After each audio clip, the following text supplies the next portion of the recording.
베드로가 남긴 소중한 두 개의 편지 중에 하나는 봤고요. 오늘은 베드로가 남긴 두 번째 편지.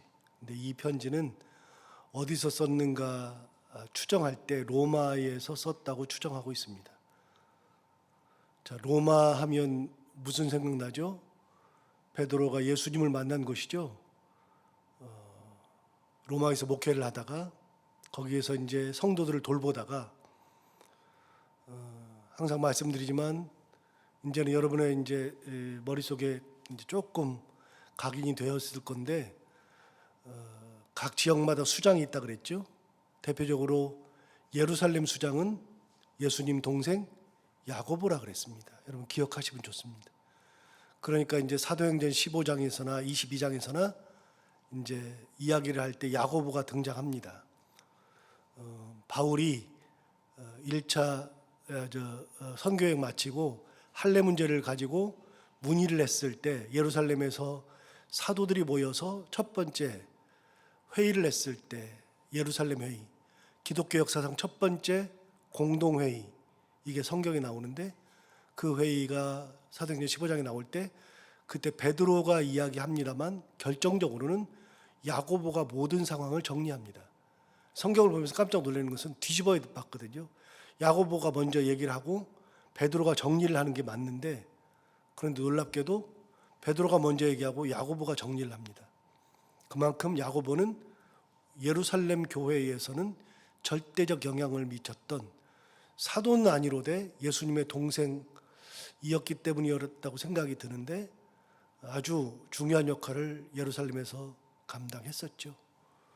사도 바울이 3차 선교여행을 마치고 예루살렘으로 돌아와서 이제는 거기서 잡혀서 로마로 압송돼야 하는 그때에 예루살렘으로 막 돌아왔을 때 유대인들이 너를 죽이려고 한다. 그러므로 네가 죽지 않기 위해서는 네가 율법을 지킨다는 것을 보여야 한다. 그래서 결례를 행해라. 그걸 누가 얘기해 주냐면 야고보가 얘기해 줍니다. 그러니까 예루살렘에서 사도 바울의 마지막 모든 여정을 맞이하고 끝내고 예루살렘에서 사도 바울을 맞아준 최고 지도자는 야고보였습니다. 그래서 예루살렘 교회의 수장은 야고보, 안디옥 교회 수장은 사도들이 파송했던 바나바. 이런 얘기는 제가 몇 번 했기 때문에 여러분들이 이제 생각을 하시면 되겠습니다. 그럼 베드로는 뭐라고요? 베드로는 어떤 한 지역에 매여 있는 최고 지도자가 아니라 모든 어느 지역에서나 그곳을 갈 때마다 그 지역에 최고 지도자가 있지만 베드로는 모든 지역을 총괄하는 최고 지도자. 그게 베드로입니다. 그 베드로가 로마에 가서 이 편지를 썼다는 겁니다. 흩어져 있는 그리스도인들에게. 그럼 여러분, 베드로가 로마에 있으면서 어떤 일을 했는지 알잖아요. 로마에 핍박이 있을 때 거기서 이제 여기저기를 돌아다니면서 목회 현장을 돌아보고 성도들을 목회하다가, 그러다가 밖에 가시면서 잡아 죽이려고 했을 때 성도들이 여기 계시면 안 됩니다. 사도께서 돌아가시면 우리는 어떡합니까? 그래서 성도들이 베드로를 탈출시키죠. 그래서 탈출을 하죠. 로마를 떠나서 아비아가도라는 말을 많이 들어봤겠지만 아비아가도는 우리 말로 표현하면 모든 길은 어디로 통한다고요? 로마로 통한다. 그 말은 뭐냐면 우리식으로 생각해보면 딱 맞습니다. 지금은 이제 자동차가 있으니까 자동차로 그냥 확 가버리면 되는데, 만약에 이제 고성을 간다, 강원도 고성을 간다 그러면 고성을 갈 때 옛날에, 이제 지금도 똑같아요. 갈라 그러는데 전남 무안에서 간다. 전남 무안에서 고성을 가려면 지금은 차로 그냥 가면 되는데, 내비게이션 찍고 가면 되는데 그 당시엔 차가 없으니까요. 몇십 년 전만 해도 차들이 없으니까. 그럼 어떻게 가야 됩니까? 버스 타고 가야 되는데, 버스를 타려면 고성 가는 버스가 무안에서 있습니까? 없죠. 그럼 어떻게 가요? 광주로 나가서 광주에서 버스를 타고 서울을 가서, 서울에서 고성으로 가는 버스가 없으니까 속초로 가서 속초에서 다시 고성 가는 버스를 타야죠. 어디를 가든지, 고성을 가든 울진을 가든 어디를 가든 어디를 통해야 되냐면 서울로 다 통해야 되죠. 우리나라의 모든 길은 서울로 다 통하죠. 옛날에 로마 시대의 모든 길은 다 로마로 통합니다. 그만큼 로마는 대단한 곳입니다.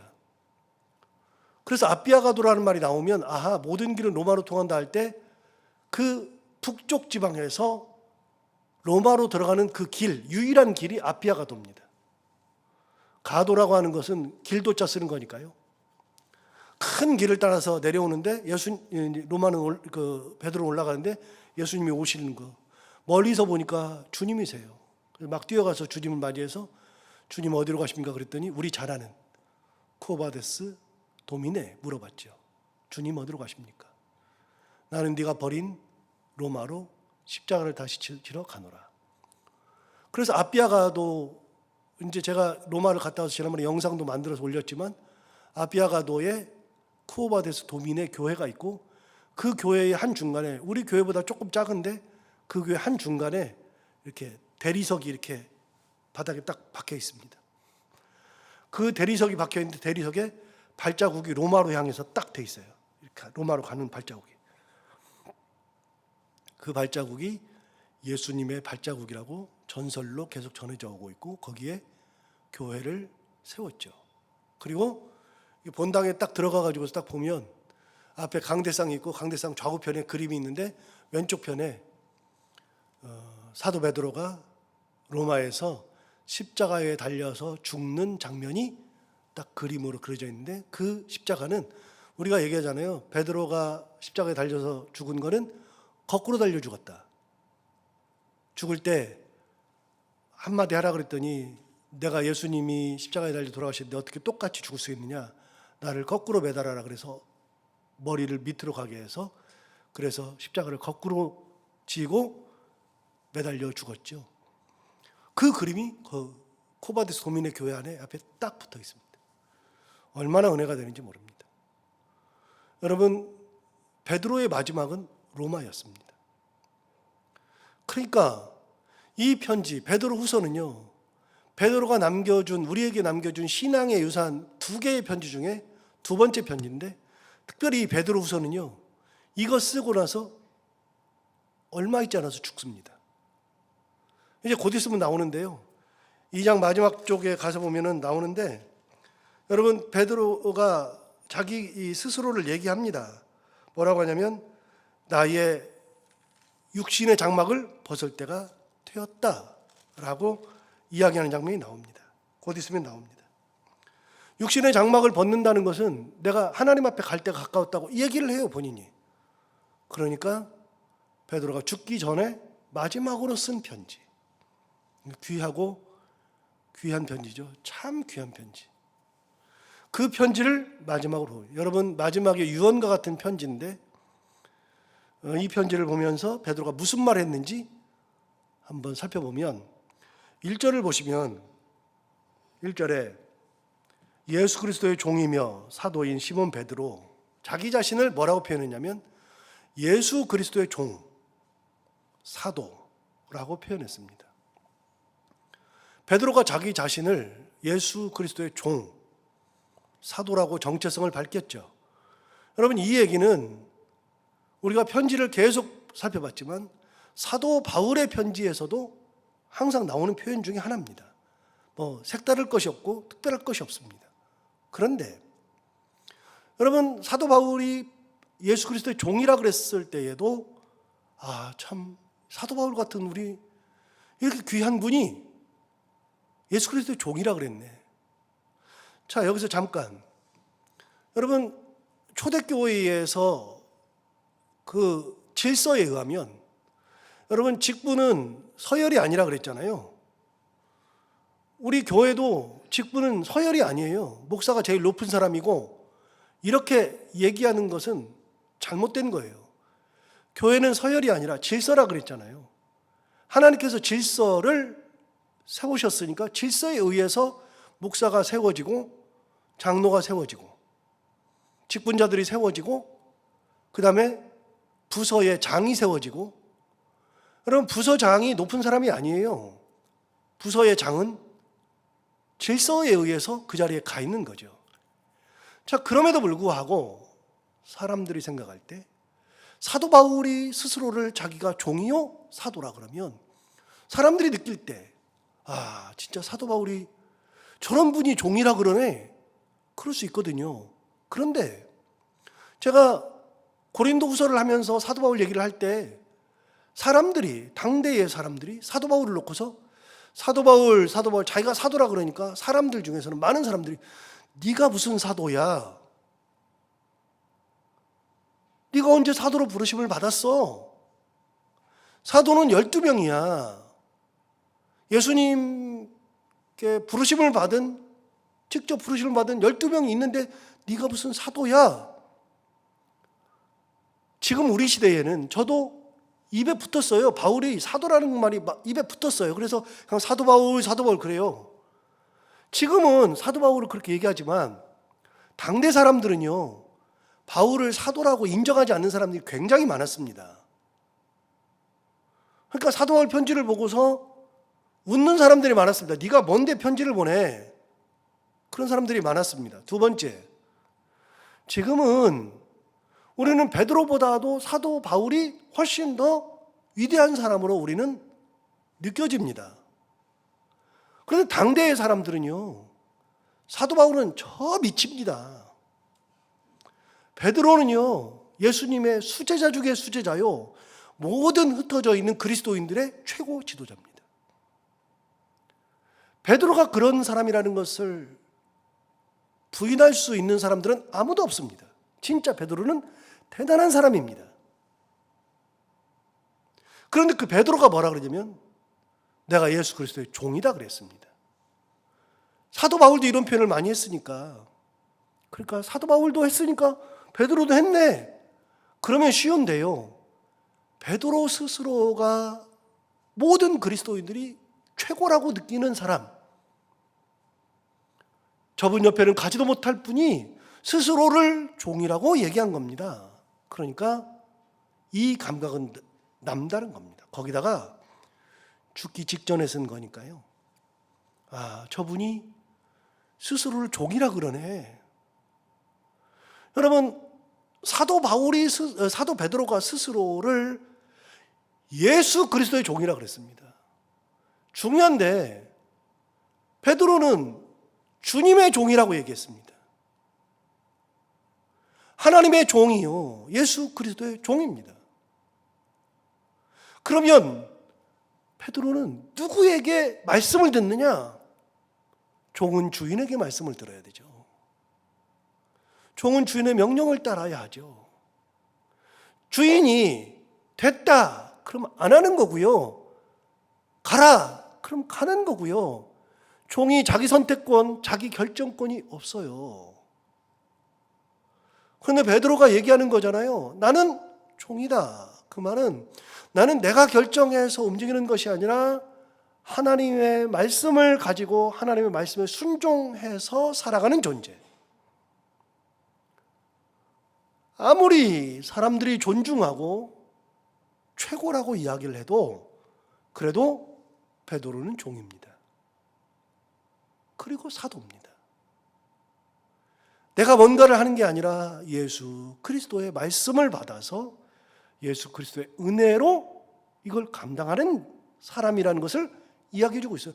내가 죽을 때가 되어도, 내일 죽어도, 곧 오늘 죽어도 나는 예수 그리스도의 사람이고 예수 그리스도의 종이다 이야기하는 거니까 대단한 거죠.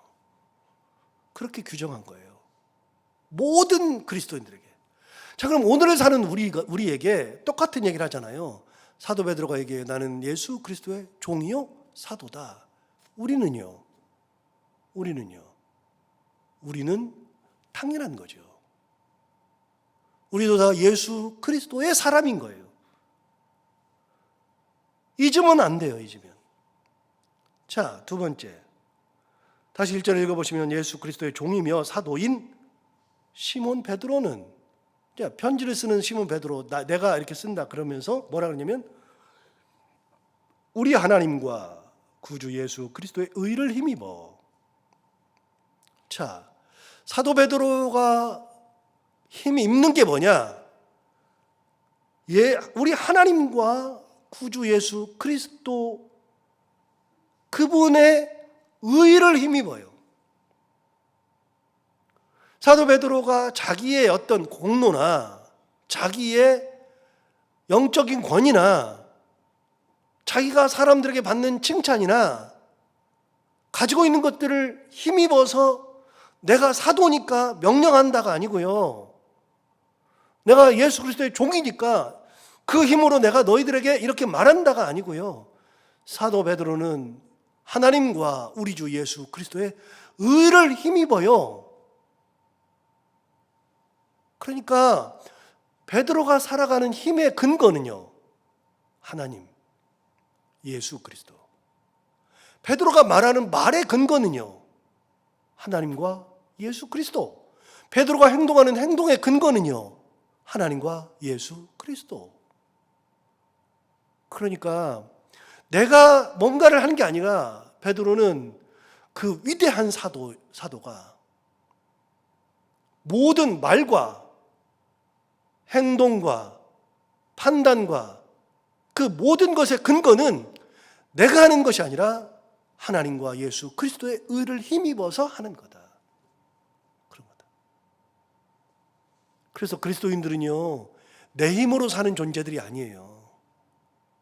내 힘으로 사는 게 아니라 하나님의 의를 힘입고 예수 그리스도의 은혜를 힘입어서 사는 거지. 처음부터 끝까지 하나님 그리고 예수 그리스도 그분의 의를 힘입어서 살아가는 존재고, 말과 행동과 판단의 근거는 다 여기 있어요. 자, 두 가지가 나왔어요. 자기 자신에 대한 정체성, 두 번째는 내가 살아가는 근거. 자, 다시 1절 읽어요. 예수 그리스도의 종이며 사도인 시몬 베드로는 우리 하나님과 구주 예수 그리스도의 의를 힘입어. 여기까지는 이해가 이제 다 되죠. 그 다음 뭐라고 되어 있냐면, 동일하게 보배로운 믿음을 우리와 함께 받은 자들에게 편지. 자, 베드로가 하나님의 의를 힘입어서 편지를 하는데, 편지도 하나님의 의, 예수 그리스도의 의를 힘입어서 편지하잖아요. 그런데 누구에게 편지하느냐? 수신인을 얘기해 줬어요. 누구에게 편지해요? 동일하게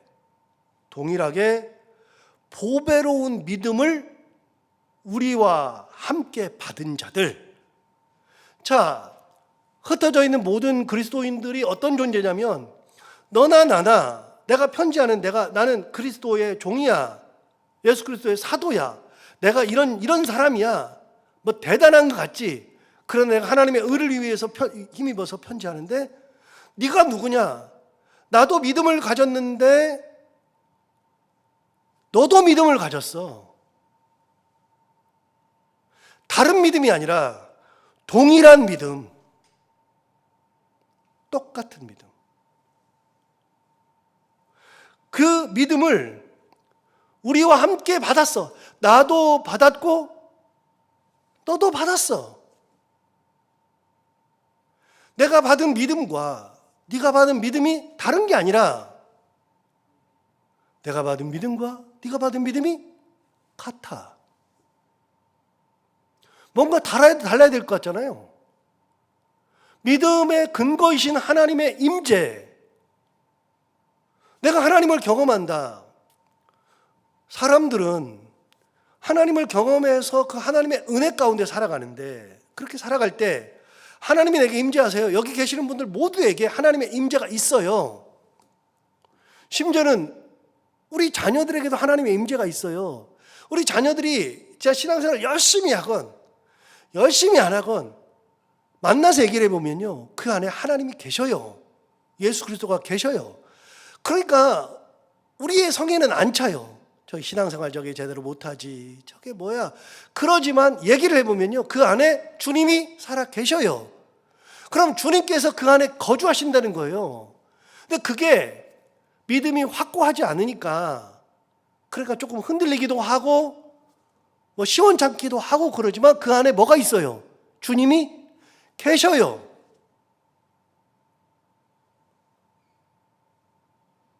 주님의 역사가 일어나고 있어요. 내게 주님의 역사가 일어나는 것은 100이라 그러면 저 사람에게는 10의 역사가 일어나도 주님의 역사가 일어나면 여러분 그 믿음은 주님이 주시는 믿음이에요. 강도가 다르고 세기가 달라도 믿음은 믿음이에요. 누가 준 거예요? 저는 설교할 때마다 가끔 얘기하는데 여러분 잊어버리지 마세요. 옛날부터 저는 포기한 게 하나 있는데요. 제가 설교한다고 안 바뀌어요. 저는 옛날에 제가 설교를 잘한다고 생각한 적도 있었고요. 설교를 하면 성도들이 막 바뀔 거라고 생각했는데요. 안 바뀌더라니까요. 애시당초 그래서 포기했어요. 제가 설교해서 바뀌는 게 아니라 제 설교를 통해서 하나님께서 역사하셔서 예수 그리스도의 은혜가 들어가야 바뀌는 거지. 어떻게 목사가 바꿉니까? 그래서 이렇게는 말할 수 있어요. 목사님 설교 듣고 제가 많이 바뀌었습니다. 맞는 얘기 같지만 안 맞아요. 제 설교 듣고 바뀐 게 아니라 제 설교를 통해서 하나님의 은혜가 나에게 임하는 거예요. 여러분 사람들이 그렇게 바뀌는 게 아니에요. 성령께서 임하셔야 바뀌는 거예요. 예수님을 3년 따라다닌 제자들이 3년 따라다닌다 그래가지고서 바뀌어요. 예수님 팔 때 되니까 돌아가실 때 되니까 다 도망가던데. 자기 살겠다고 다 도망가던데. 그런데 그 제자들이 바뀌는 게 어디가 기점이에요? 사도행전 2장이 기점이에요. 오순절 성령이 임한 다음부터 확 바뀌었어요. 성령이 임하셔야 바뀌는 거예요. 그럼 그전에는 그 사람들이 믿음이 없어요? 있어요. 있는데 믿음의 강도가 다른 거예요. 그런데 베드로가 얘기하잖아요.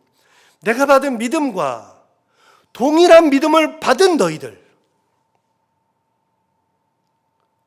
그거를 나눠서 너도 받고 나도 받고 그걸 받은 너희들에게 편지하노라.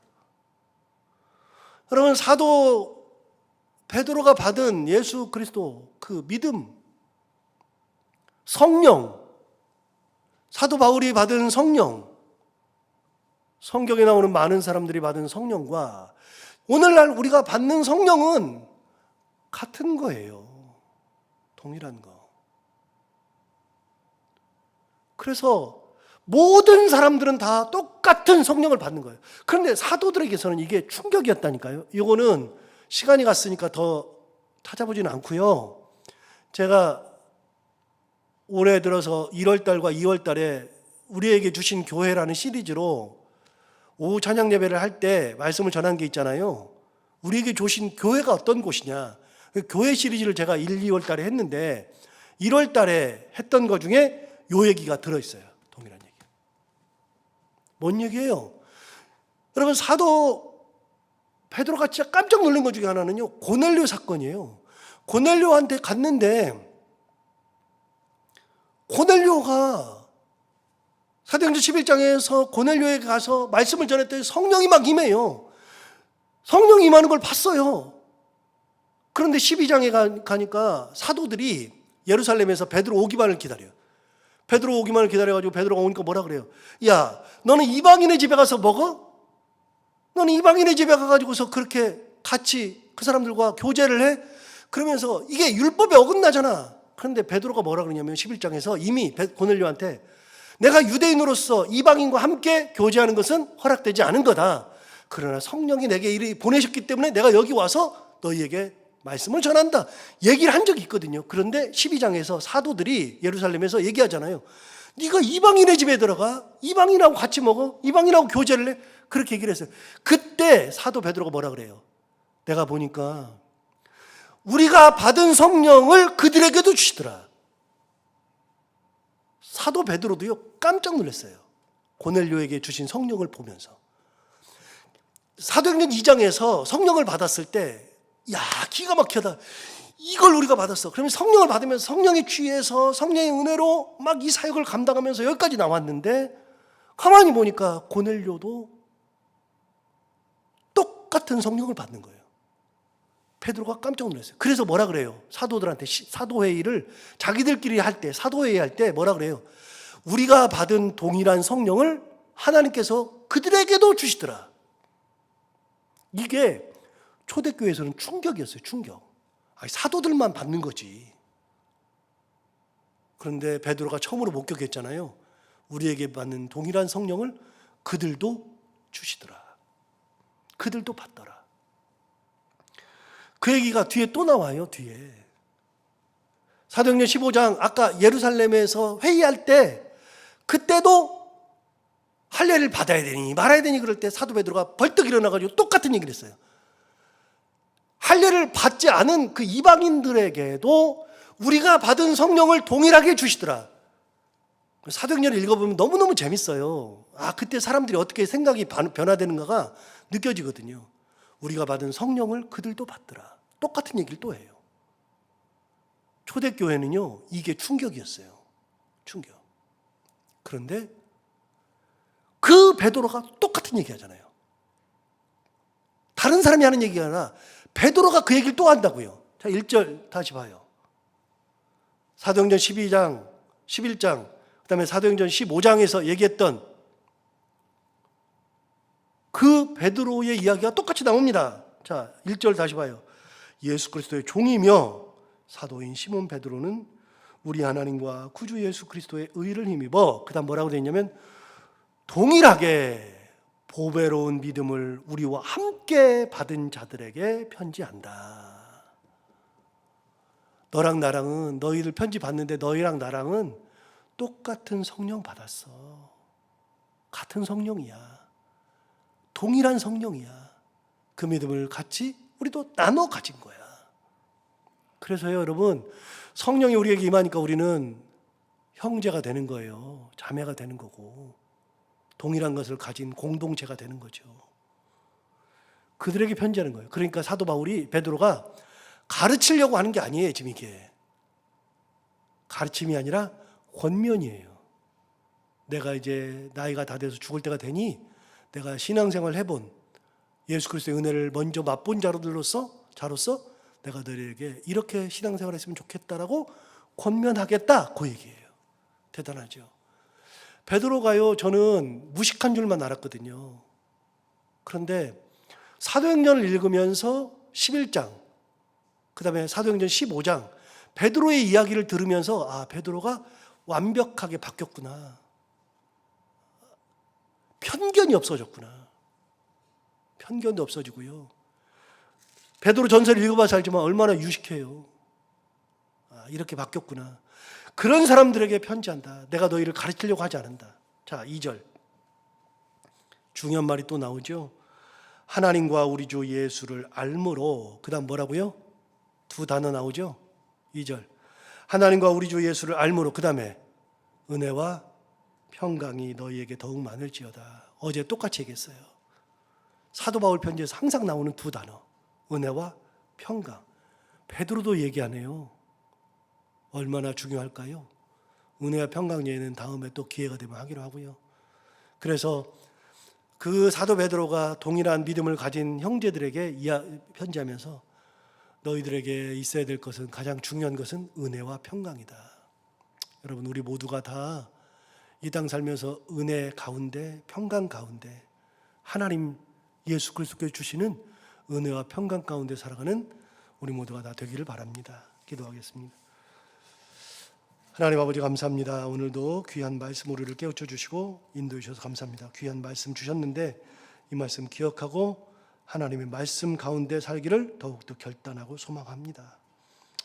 하나님 아버지, 오늘 사도 베드로가 이제 정말로 육신의 장막을 벗을 때가 되어서 얼마 남지 않았을 때에 했던 귀한 편지, 이 편지를 통해서 우리가 또 은혜를 나누기를 시작하는데 스스로를 규정하기를 종이라 규정했던 베드로, 그리고 하나님과 예수 그리스도의 의를 힘입어서 편지한다는, 내 힘이 아닌 하나님의 은혜, 의를 힘입어 산다고 하는 그런 고백, 동일하게 그 믿음을 따라서 주시는 하나님의 은혜를 받아 동일한 성령을 받아 함께 나눈 형제에게 편지하는, 그렇게 사랑으로 편지하는 베드로, 그가 우리에게 은혜와 평강을 이야기했던 것처럼 하나님 아버지, 우리가 살아갈 때 베드로의 이 편지의 1절 2절을 보면서 우리도 하나님의 은혜 가운데 편견 없이 성령의 은혜 가운데 살게 하여 주옵시고, 하나님 주시는 평강을 누리며 살아가며 많은 사람들에게 가르치는 자세를 하지 아니하고 나누는 거, 그리고 사랑으로 돌보는 거, 그런 인생을 살아가는 우리 모두가 다 되게 하여 주옵소서. 오늘부터 시작되는 베드로후서 말씀을 통하여 베드로가 주시는 말씀을 소중하게 잘 받을 수 있도록 우리의 머리를 여시고 마음을 여시고 귀한 시간 될 수 있도록 하나님께서 인도하여 주시옵시고, 특별히 오늘 이 아침에 주님 전에 나오면서 귀한 물질 가져온 우리 이금자 권사님 계십니다. 범사에 감사해서 하나님 앞에 드리는 이 물질을 하나님 기뻐 흠양하여 주옵시고, 사랑하는 자녀들 있는 곳곳에서 하나님 은혜 가운데 잘 지내게 하시고, 권사님 꿈 중의 꿈은 자녀들이 하나님의 말씀 가운데 은혜 가운데 사는 것이고 믿음 생활하는 것이고 자녀들이 잘 되는 것일 텐데, 그런 믿음을 가지고 기도할 때 하나님께서 자녀들의 삶을 지키시고 또 우리 권사님 건강을 지키셔서 이 건강 가지고 끝까지 하나님의 은혜 가운데 이 땅 살아가는 귀한 권사님 되게 하시고 범사에 감사한 삶을 더욱더 살게 하여 주옵소서. 오늘도 하루를 살아갈 때 이 말씀을 기억하며 살게 하여 주옵시고, 해야 되는 것들을 기쁨으로 감당하고 만나는 분들과 함께 웃고 행복한 하루가 되게 하여 주옵소서. 감사하며 예수님 이름으로 기도하옵나이다. 아멘.